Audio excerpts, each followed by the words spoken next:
You're watching KCAL 9 News at 2. He really is the king of cleanup.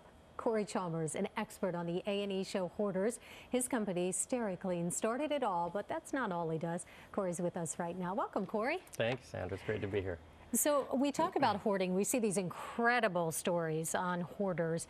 But what is hoarding? When do you know when you've crossed over the line from simply collecting to going into sort of psychological territory? Yeah, I mean, I think the biggest indicator is when you lose functionality of your home.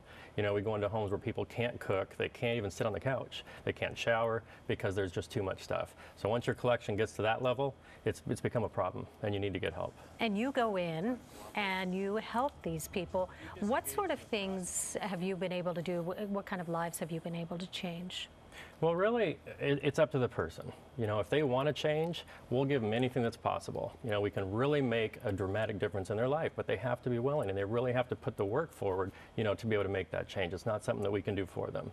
We can do the physical change, but inside they have a lot of work to do. And so you figured out that this is psychological. It's not just a messy person. Right, 100%. It's mostly 80 to 90% of all cases we see are trauma-based and depression. When you say trauma-based, what is this? Something triggers this? Yeah, I mean, if you watch the show, you hear all the tragic stories that we see, you know, multiple deaths, divorce, abandonment. It can be anything that causes the person just to spiral, and they become reclusive, isolated, the depression kicks in, and they just don't know where to turn. And then do they form sort of an attachment to their possessions? Yeah, it's just filling a void. It really is. And the stuff will never replace what they're truly missing, and that's what we try to bring back into their life. And you also do some wonderful charity work, and you've created something especially around the holidays. Yeah, we do the Happy Hoarder Days event, which we clean 2 California homes for free for people that just don't have the money to pay for this. Because remember, this isn't something that's covered by insurance or any resources out there to help people. So this is our chance to give back to the community and really provide a difference for these people that truly need it. Let's take a look at some before and after pictures right now and the incredible difference that you've made. So I'm not sure, Cory, if you can see this yeah. and tell us what's the story behind this picture. Well, this is actually, if the people watch Hoarders, this was one that we actually featured on the show. So this was a single woman living in a home. This was her kitchen, you know, the way we found it. That's a kitchen. Mm-hmm. It's hard to tell because everything's buried. Oh, wow, look at that. And after the fact, really not a lot of remodeling or anything like that. It's just cleaning the clutter and cleaning the surfaces, and it really makes a dramatic difference. This is a living room, same thing, just very full of stuff, meaningless stuff. We were able to sort through it with her and again provide her a nice, functional, safe space for her to live in. Just beautiful. I imagine that you also see changes in people's personality after you sort of clean this out. It allows them really a new start. Yeah, and really it's nice to see that transition. You know, they struggle, they get mad at us sometimes, but somewhere in the middle a switch flips and they just turn into very grateful, appreciative people. They're finally able to see it from a different light. How did you get into this line of work?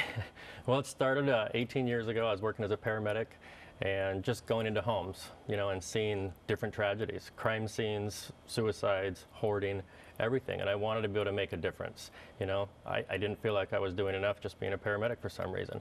And this is something that I just became really passionate about. And the more that I really meet hoarders and understand, you know, the psychological side of this, they're great people. They have the huge hearts and they just want to give, give, give. And somewhere along the way, they just forget about themselves. I imagine that you run into some pretty nasty things too. It's dirty work. Yeah, animal hoarding, human waste. I mean, you name it, we'll find it in these homes. But I don't want that to scare people off from calling us. They're so embarrassed and so ashamed, but we've seen it all, you know, so I don't want that to scare them. I want them to reach out and find help. What advice do you give someone who has a family member who might be hoarding? It's really hard. Again, this boils down to where the person is. Some people will accept help eventually, but otherwise, if they're not and they're very resistant, there's not much you're going to be able to do, and you're just going to drag your own family down. So sometimes it's better just to create that space, let them live that way, and when they're ready, they'll reach out to you for help. You also offer help online? Yeah, we have a lot of resources. We have a free hoarding support group for anyone in the nation every Sunday night. It's anonymous, so no one will even know who you are. They can't see or hear you. We just type back and forth. That's at hoardingcleanup.com. And on our regular website, 1-800-Hoarders.com, we have live chat. We can talk with us, still remaining anonymous. You can call us. We have therapists. Any support, anything they possibly need or will accept, we'll find them help for. Really fascinating. Thank you, Cory. Yeah, thanks, Sandra. Thanks. All right, for more on Cory Chalmers and help for hoarders, just check out our website. It's KCAL9.com. You can click Seen on TV. Coming up tomorrow at